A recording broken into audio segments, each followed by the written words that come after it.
I picked up this Sonoff Mini Extreme Wi-Fi smart switch, and what got me interested in it is it's super small and it's not external. It actually fits into the electrical box. So if you have a normal light switch, you can wire this into that box and you will have one switch that's Wi-Fi operated and still one switch that's manual. I think this is perfect for a bedroom switch or a kitchen switch or living room light switch. When you go to bed and maybe you forgot something turned on outside, you can switch it off from your phone, from the comfort of your bed. And when you wake up in the morning, you can still turn it on manually. So this is the Mini R4.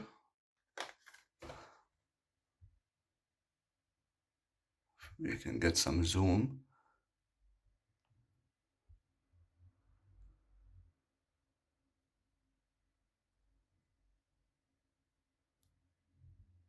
This is the Mini R4 and it's capable of handling 100 to 240 volts, 10 ampere maximum load, and the output is the same. And it's tiny. We'll take a look at what's inside. It's Wi-Fi operated. Okay, very nice. So let's take a look at the unit itself. This is what's inside the box.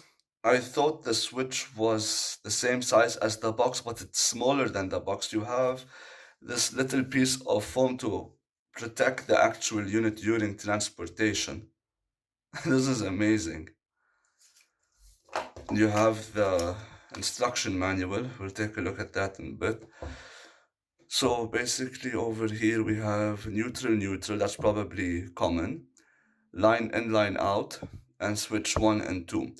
At first I thought that this is for two different switches, but it's the in and out of a single switch. On the back, so that you don't steal my QR code, we have the specifications mentioned again, and the model, the Wi-Fi, the input, and whatnot. And this is supported by the ESP32 Mini, I think. This is the instruction manual. And what we have to do tells you all the safety instructions to turn off the power from the main breaker first. And then it gives you the wiring diagram. In case you have a single pole, single throw switch, and the other one is if you have a single pole double throw switch. So that's cool. And just more safety instructions, and when you power it on, what goes on and how to configure it on the phone. And that is it. Just the basic instructions. Pretty cool.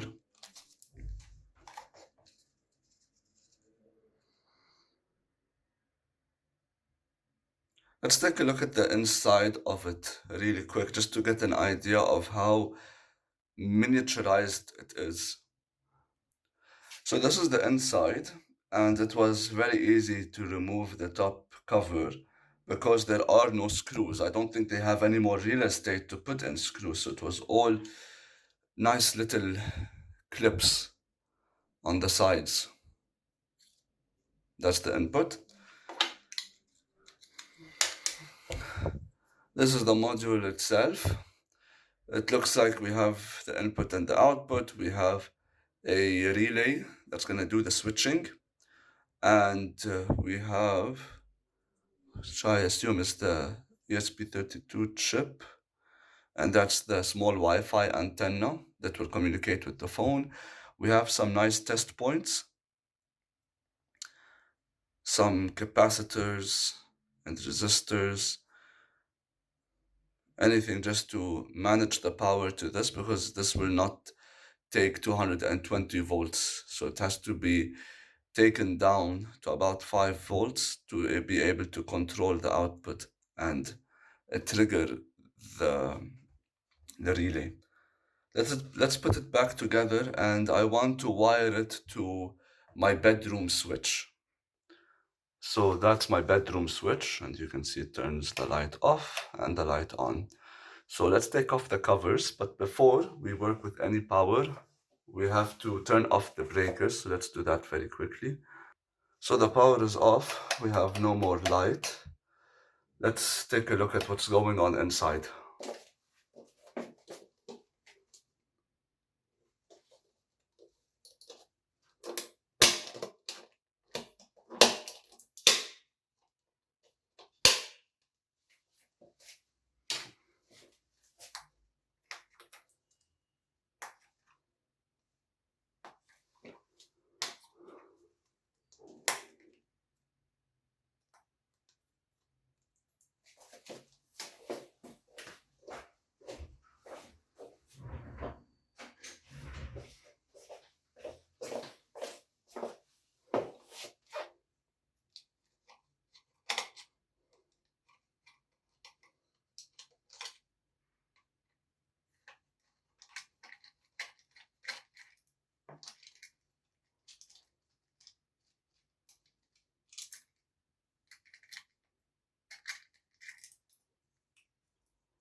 So we do have quite a mess.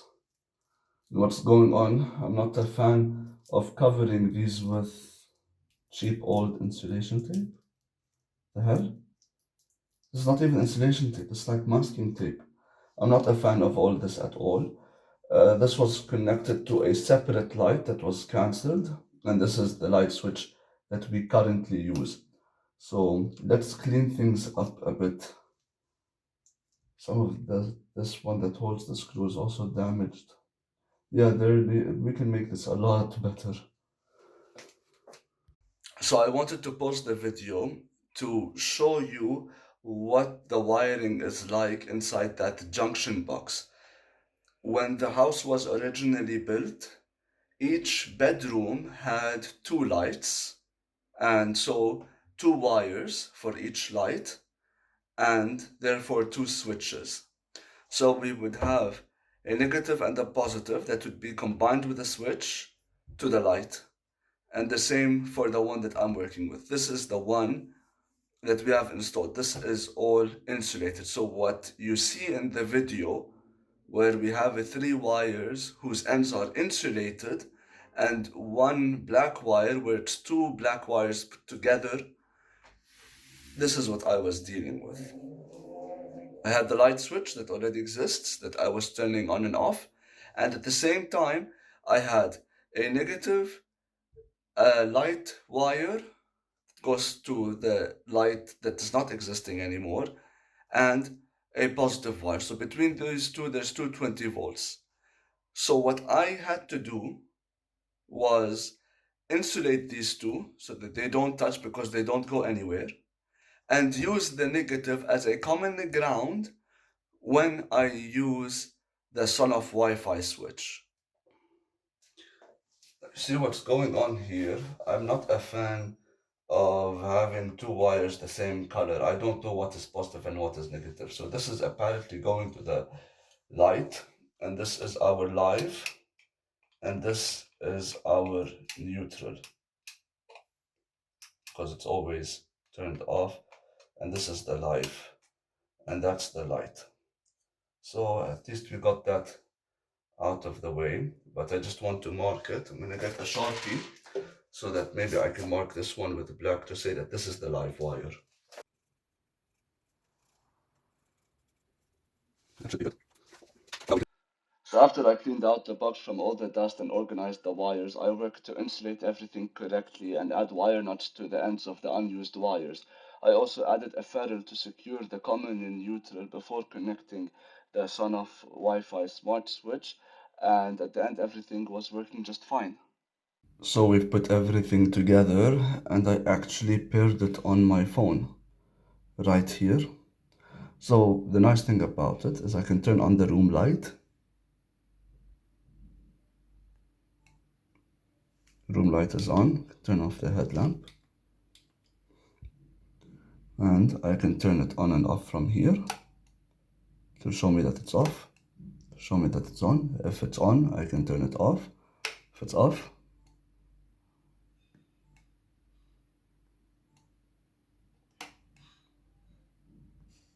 so I think that's just lovely.